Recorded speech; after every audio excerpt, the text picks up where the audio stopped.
سکتے. اس کے لیے میں اکثر مثال دیتا ہوں کہ ایک شخص جو خانہ کعبہ شریف سے واکنگ ڈسٹنس پہ رہتا ہے, اس کے اپنے پیٹرول پمپ ہیں, اس کی کوئی فوڈ چین چل رہی ہے, کروڑوں کا بزنس ہے, اور وہ ایئر کنڈیشن کمرے سے نکل کے ایئر کنڈیشن گاڑی میں, وہ بھی پچھلی سیٹ پہ بیٹھ کے, ایک ڈرائیور ہائر کیا ہوا ہے, اور ایئر کنڈیشن مسجد میں بیت اللہ میں جا کے نماز پڑھ لیتا ہے اور کہتا ہے جی مجھے 1,00,000 نمازوں کا ثواب مل گیا.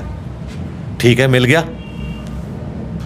لیکن اس کے اگینسٹ ایک شخص پنڈی اسلام آباد میں تپتی دوپہر کے اندر جون جولائی کی گرمی میں روڈ کے کنارے کھدائی کر رہا ہے مزدور, اور نماز کا وقت آتا ہے تو وہ اپنا پرنا جو اس نے سر پہ باندھا ہوا ہے وہی ایک گرین بیلٹ کے اوپر بچھاتا ہے, سائڈ سے ایک چشمے سے یا کسی ٹوٹی جو لگی ہوئی ہے, اسلام آباد میں تو چشمے بھی چھوٹے چھوٹے بہ رہے ہوتے ہیں, وضو کرتا ہے, اذان کی آواز سن کے بغیر جماعت کے نماز پڑھتا ہے. تو اب میتھمیٹیکل آپ کیلکولیشن کریں گے کہ اس کی 1,00,000 نماز امام کعبہ کے پیچھے, اور یہ تو بغیر جماعت کے, اور جماعت تو 27 گنا ہے, یہ تو بیچارہ کمزور دھاگے سے بندھا ہوا ہے.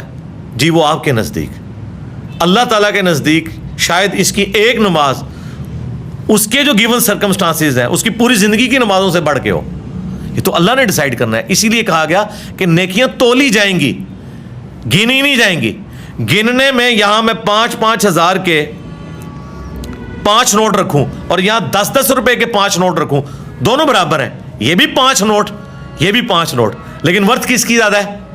5,000 والے کی. تو یہ جو نیکیاں ہیں نا یہ تولی جائیں گی. اسی لیے یہ ڈیٹا صرف اللہ ہی رکھ سکتا ہے جی, فرشتوں سے اوپر کی چیز ہے. اسی لیے اللہ نے فرمایا ہم کوئی غائب تو نہیں تھے. سورۃ الاعراف میں ہم خود دیکھ رہے تھے جو تم اعمال کر رہے تھے. فرشتوں نے تو صحیح مسلم میں آتا ہے بندے کو سخی, شہید اور قرآن کا عالم لکھا ہوگا, لیکن اللہ تعالیٰ اوندھا منہ کر کے جہنم میں پھینک دے گا کہ تم نے دنیا کے لیے سب کچھ کیا. فرشتوں نے تو لکھا ہوا ہوگا. تو اللہ نے خود ڈیسائیڈ کرنا ہے. اس لیے یقین کریں ہمیں جو سب سے زیادہ ڈر لگتا ہے نا وہ خدا سے لگتا ہے. اس لیے مسلمان کو ڈر کے زندگی گزارنی چاہیے کہ شاید میں اس سے بہتر پرفارم کر سکتا ہوں, میں اور زور لگاؤں, میں اور زور لگاؤں. اور دنیا میں ہم لگا رہے ہوتے ہیں. میں نے اپنے قریبی لوگوں میں ایسے لوگوں کو دیکھا ہے جنہیں ہم کہتے ہیں یہ تو بالکل جی اللہ میاں کی گائے ہے, چڈون ہے جی بالکل, لیکن اپنے کاموں میں جب ان کو دیکھا ہے آئے ہائے ہائے ہائے ہائے, بندہ کہتا ہے جناب اس طرح کا سمجھدار بندہ ہی کوئی نہیں ہے. وہی بندہ کیجول ایٹیچیوڈ جب اپنے نفع کی کاروبار میں دیکھے تو نظر آتا ہے اس سے شاطر آدمی کوئی نہیں ہے. اب وہ یہ کہے گا میں بڑا بولا تھا, دیکھ لیں پورا شہر مجھے بولا کہتا تھا, لیکن اللہ کو تو پتا ہے کہ تو بولا ادھر تک تھا, اپنی دکان میں تو تیرے سے زیادہ تیز آدمی کوئی نہیں تھا. یہ اپنی ایکسپرٹیز, یہ اپنی کوالٹیز تم نے کیوں نہیں پٹ کی ہیں آخرت کمانے کے لیے؟ بس یہی چیز ہے. صحابہ اور اہل بیت نے یہی کام کر لیا, دنیا کے امام بن گئے. ہم لوگوں نے اپنی ایفرٹس جو ہیں دوسرے کاموں میں پٹ کی ہوئی ہیں اور ہم ذلیل ہو رہے ہیں دنیا کے اندر.